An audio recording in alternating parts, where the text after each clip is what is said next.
Je vous invite à suivre les deux textes pour notre méditation aujourd'hui. Nous allons lire sur l'évangile de Marc, le chapitre 12, du verset 21 à 29, et aussi Marc chapitre 10, du verset 13 à 16.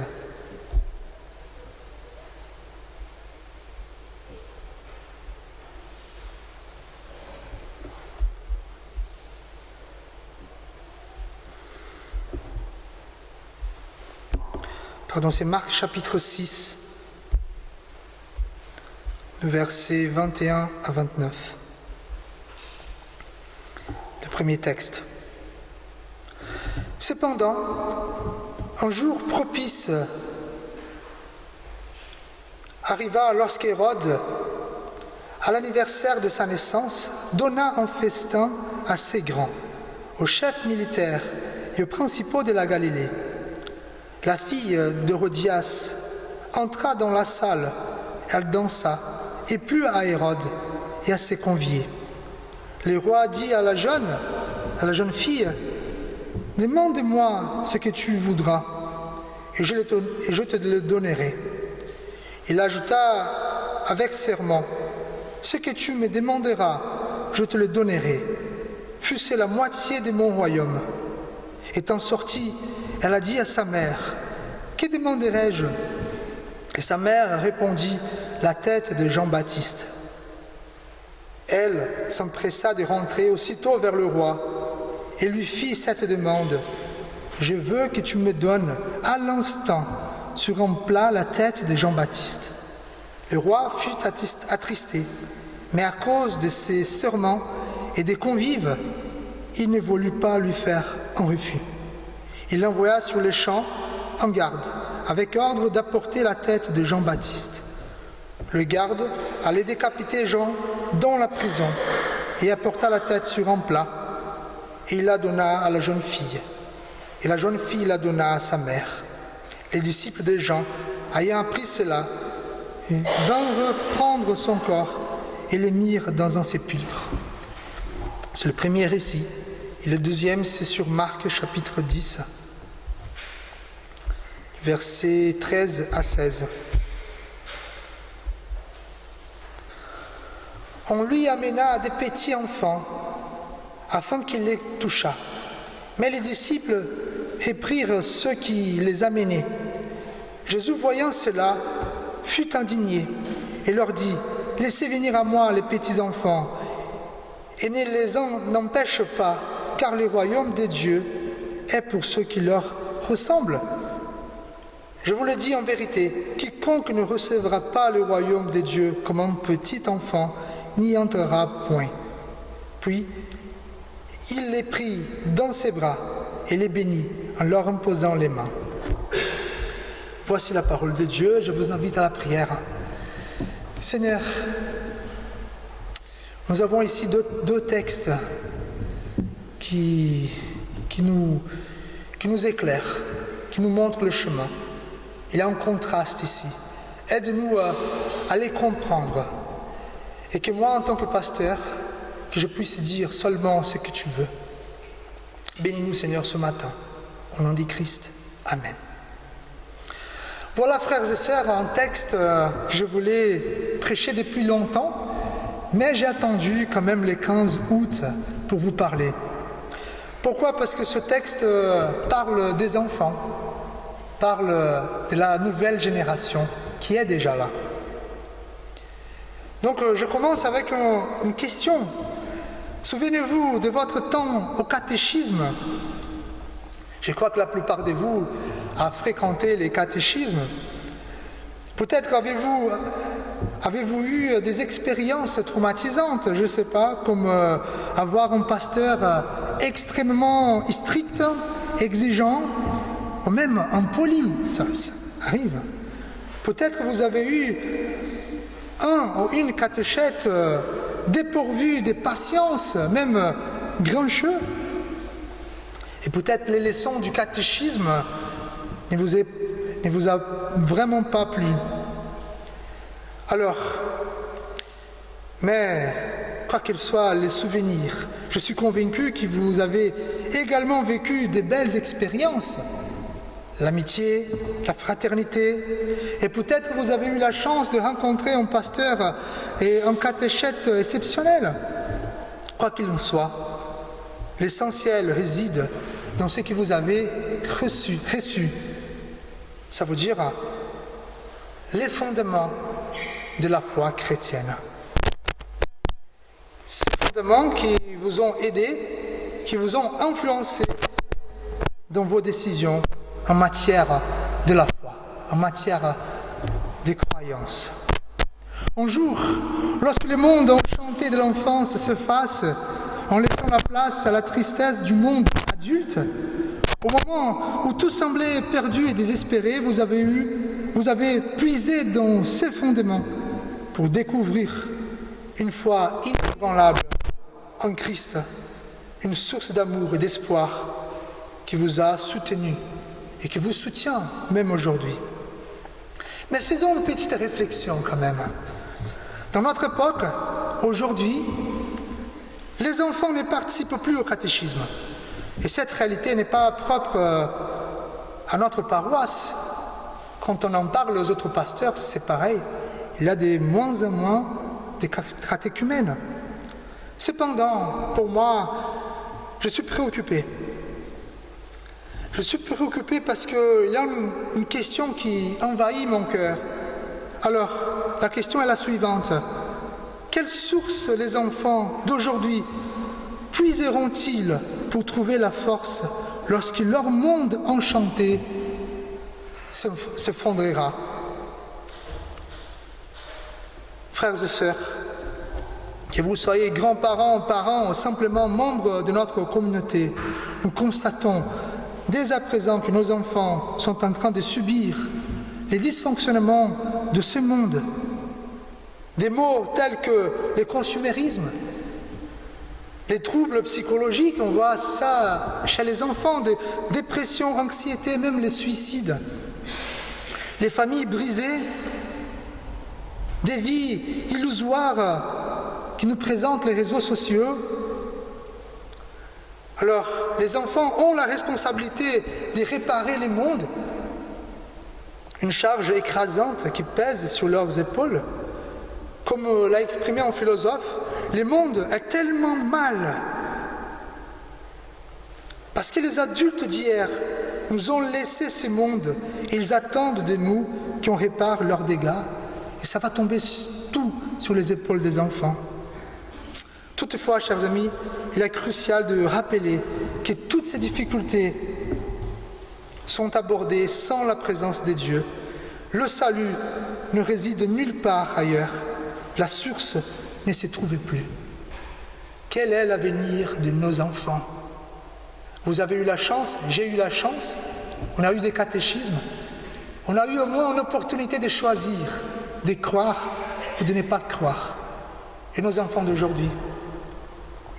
C'est pour cette raison que je vous invite à écouter deux histoires et en tirer quelques conclusions. D'abord, l'histoire un peu plus tragique. Laissez-moi vous emmener dans un passé intrigant.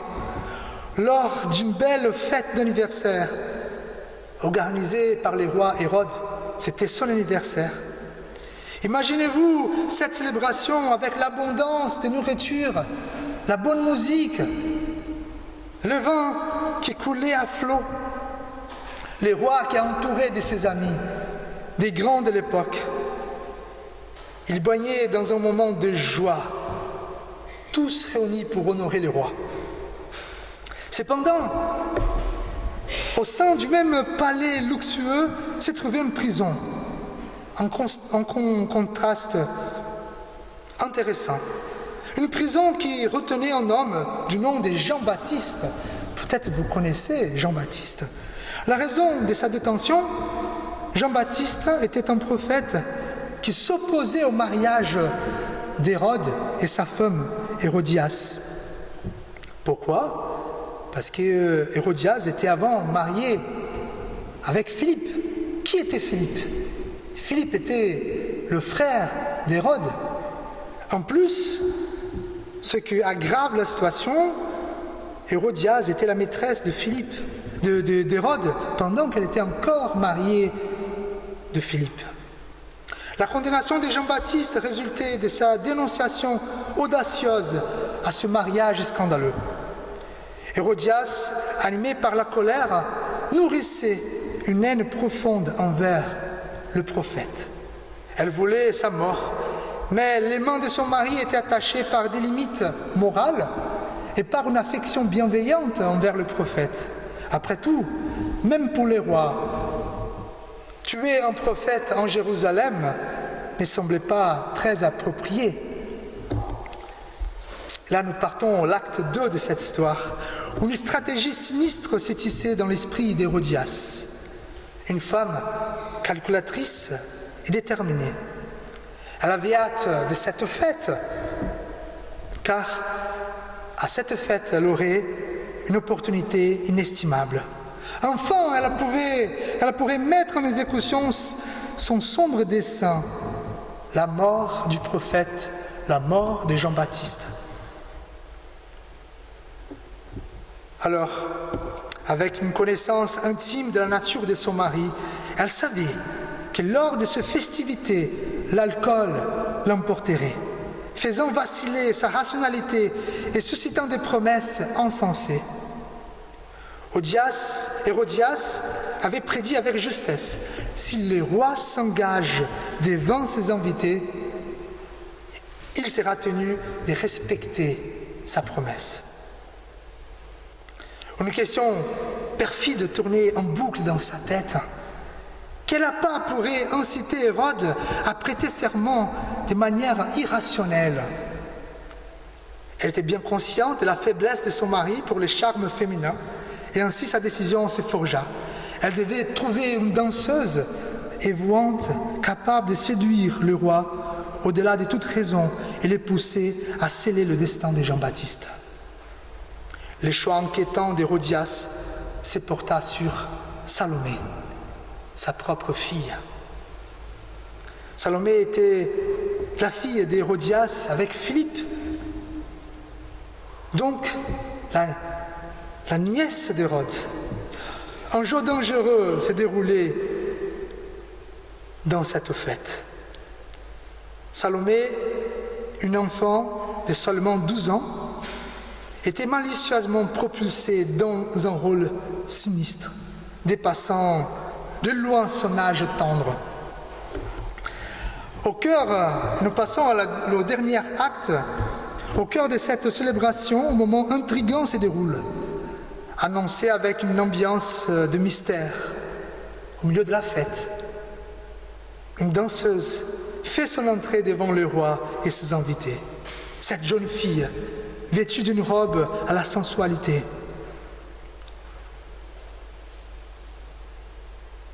L'enthousiasme du roi monte devant cette vision condamnable. Dans cet état d'exaltation, Hérode, aveuglé par le charme de la danseuse, profère une promesse précipitée. Dans un élan impulsif, il proclame que la danseuse peut exiger tout ce qu'elle souhaite de lui, peu importe la nature de sa requête. Cependant, dans cette trame tordue, des désirs et des manipulations, la jeune fille Salomé est déroutée. Elle se trouve confrontée à un choix crucial, une demande qu'elle ne sait pas formuler. Elle est trop jeune pour cela. Prise par un dilemme, Salomé se tourne vers sa mère, Hérodias, cherchant son conseil. Et dans un murmure à peine audible, elle demande à sa mère: « Mère, que puis-je demander au roi ?» Et sa mère chuchote à l'oreille de sa fille: « Demande la tête de Jean-Baptiste. Demande la tête de Jean-Baptiste, ma chère, et que cela soit apporté sur un plateau. » Un frisson glacial parcourut l'assemblée après la demande de la fillette. Alors que la tonnerre de l'horreur résonne dans la salle, le roi, autrefois enivré par la danse séduisante, est plongé dans une profonde tristesse. Et entendant la demande macabre, et malgré sa détresse, il sait qu'il est désormais lié par sa propre parole. Les événements prennent une tournure funeste. La promesse est réfléchie et honorée, et Jean-Baptiste est mort. La tête de Jean-Baptiste est présentée à Salomé sur un plateau morbide, un acte déchirant qui scelle le destin de tous ses protagonistes. Quel est le moral qu'on peut tirer de cette histoire?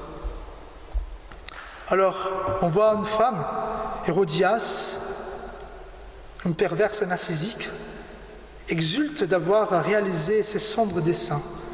Et nous avons un roi qui était super puissant, mais à la fois faible devant ses désirs.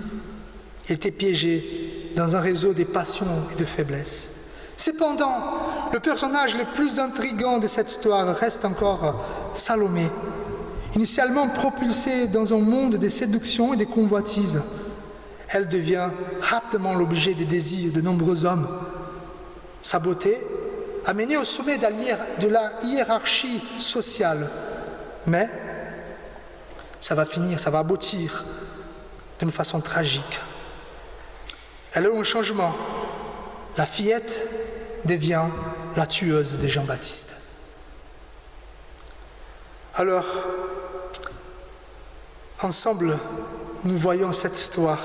Une conclusion se dessine avec évidence. La plus grande perdante de cette histoire est inéluctablement la petite Salomé, un enfant de 12 ans, désorientée par les tourments des adultes et des circonstances cruelles. Elle perd rapidement son innocence pour devenir une figure tragique de la convoitise, la vengeance et la mort. Avant de dire plus, on parle de notre 12e histoire. On change un peu l'ambiance quand même. Là, peut-être une histoire plus joyeuse. Jésus s'était né paisiblement en Judée, au coin paisible. Le sol rocheux, les arbres projetaient des ombres réconfortantes, caressées par une brise légère. Un tableau idyllique où Jésus partageait sa sagesse avec l'assemblée attentive. Une foule attentive buvait ses enseignements. Et à la fin de cette session, un nombre croissant de parents amenaient leurs enfants vers Jésus afin de recevoir du Maître des bénédictions divines. Vous savez, à l'époque, les taux de mortalité infantile étaient tellement élevés. Un enfant rarement arrivait à l'âge adulte. C'est pour cela que les parents amenaient leurs enfants pour recevoir une bénédiction, pour peut-être survivre. Cependant, au moment où ses parents se rapprochaient, un sentiment d'appréhension se répandait parmi les disciples. L'horizon était voilé par l'arrivée d'une multitude, papa, maman et d'enfants. Leurs visages empreints d'innocence et d'attente. Cette vision défait les conventions de l'époque, car les enfants étaient souvent négligés dans la quête spirituelle, considérés trop jeunes pour recevoir les bénédictions des maîtres. Lorsque la procession joyeuse des enfants approchait, un sentiment de méfiance s'empara des disciples. Dans leur zèle pour promouvoir le royaume de Dieu, ils considéraient ces jeunes âmes comme distraction, presque insignifiant, à côté du grand plan de l'avancement de l'Évangile. Leurs agendas chargés d'affaires célestes semblaient débordés de tâches, laissant peu de place pour les enfants. Le regard perspicace de Jésus va capter cette scène. Sans hésiter, il interpella ses disciples. Il dit « Laissez venir à moi les petits enfants et ne les empêchez pas, car le royaume de Dieu est pour ceux qui leur ressemblent. » Au cœur de ce reproche réside une opportunité précieuse aussi. Jésus, un véritable enseignant, saisit l'occasion pour enseigner une vérité essentielle à ses disciples. D'une voix douce mais résolue, il prononça des paroles qui éclairent les chemins de ceux qui l'écoutaient. Je vous le dis en vérité, quiconque ne recevra pas le royaume de Dieu comme un petit enfant n'y entrera point. Et enfin, notre dernier acte, avec une tendresse et l'amour, Jésus tendit les bras pour accueillir les enfants qui étaient rassemblés autour de lui. Son regard bienveillant embrassa chacun d'eux, faisant taire les doutes et les réticences qui avaient pu naître dans les cœurs des disciples. Dans un geste qui résonnait avec les rituels des anciens, comme les patriarches, Jésus imposa doucement les mains sur la tête innocente, une transmission silencieuse des bénédictions et protections. Quelles leçons nous pouvons tirer de cet événement? Alors, les disciples ont été bénéficiaires d'une leçon inestimable, leur ouvrant les yeux sur la vraie nature du royaume des dieux. Jésus, par son geste et son enseignement, a transcendé les âges, bénissant les enfants, tout en enseignant une sagesse profonde aux adultes.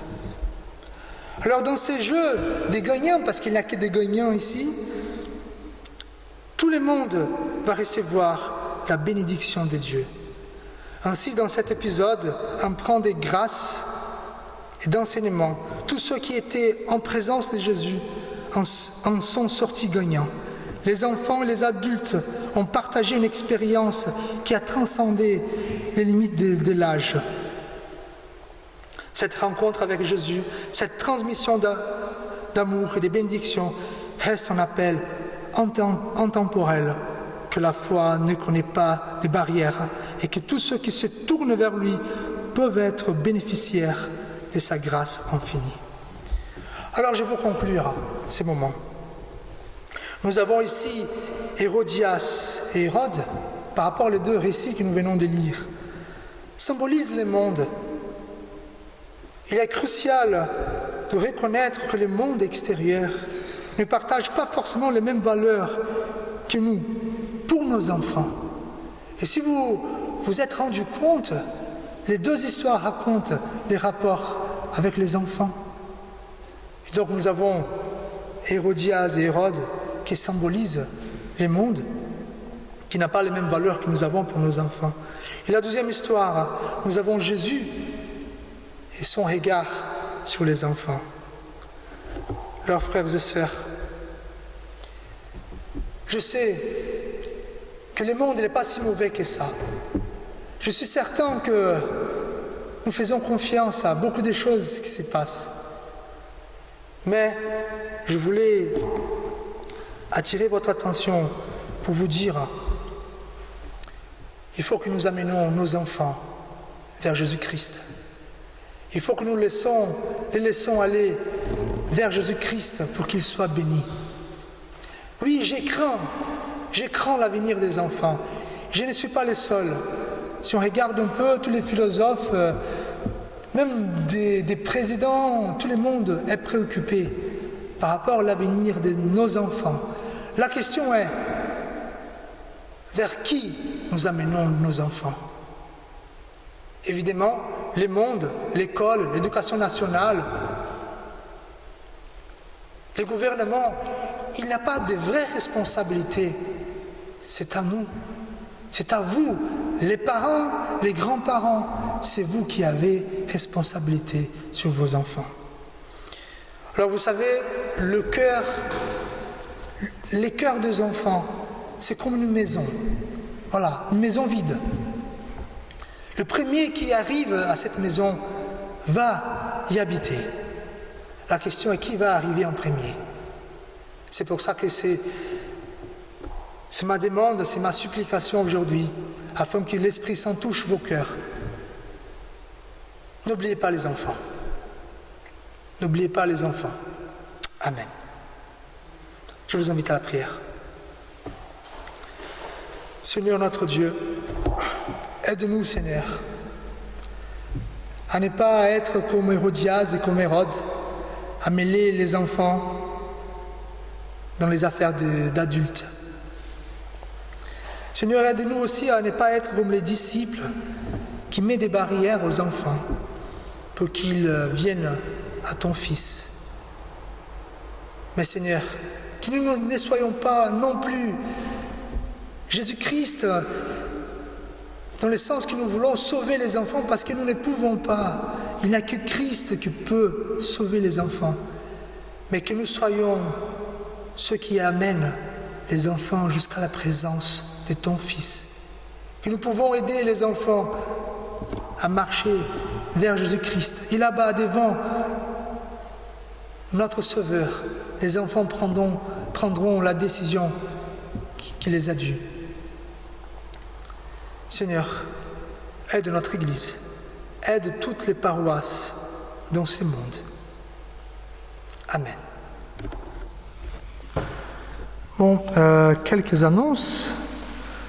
Bon, dimanche prochain, culte, 11h du matin ici au MAS et d'abord 9h30 à l'Ézer et 11h au MAS d'Asile. Et vous savez, aujourd'hui, c'est un jour de fête, c'est la kermesse du MAS d'Asile. Donc à midi, nous aurons le repas à la salle de fête. Mais je voulais tout particulièrement remercier aux équipes qui ont travaillé beaucoup pour que la kermesse puisse avoir lieu. Donc même depuis longtemps, évidemment, ce n'est pas cette semaine que les travaux ont commencé, mais j'ai pu constater vendredi, tous les dames et les messieurs qui sont allés à 4h du matin au gymnase préparer les oreillettes. Lundi aussi à 4h du matin. Et aujourd'hui, vers 4h du matin, ils étaient déjà au travail. Donc voilà, toutes les préparations, tous les engagements qu'on a pu avoir. Donc c'est un grand merci aux équipes. C'était grâce à ces équipes-là que nous pouvons avoir cette fête. Donc un grand merci à l'équipe de la kermesse du MAS d'Asile.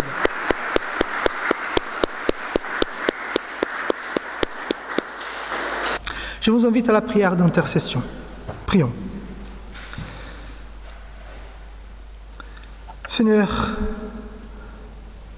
toi qui aimes le plus petit de nos frères, nous te prions pour les pauvres, les affligés, les malades, les isolés, pour les victimes de la guerre et du désordre. Nous te prions pour tous ceux qui nous sont chers et tous ceux que tu confies à notre prière. Nous te prions pour la France et pour toutes les nations, pour les responsables des peuples, afin qu'ils recherchent la paix et la justice. Seigneur, nous te demandons de veiller sur ton Église. Fortifie sa foi, son amour. Donne-lui de rester fidèle à ta parole. Aide-nous, Seigneur, à transmettre la foi. Aide-nous, Seigneur, à aimer nos enfants. Aide-nous, Seigneur, à te servir et faire ta volonté. Seigneur, toi qui inspires toutes les vraies prières, entends nos cœurs, parce que parfois les mots nous manquent, les paroles nous manquent.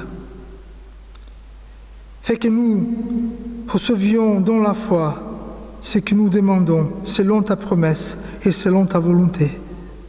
Nous te prions par Jésus-Christ, notre Seigneur. Amen. Je vous invite à vous lever pour l'exhortation et la bénédiction de la part de notre Dieu. Recherchez la droiture, l'attachement à Dieu, la foi, l'amour, la patience, la douceur.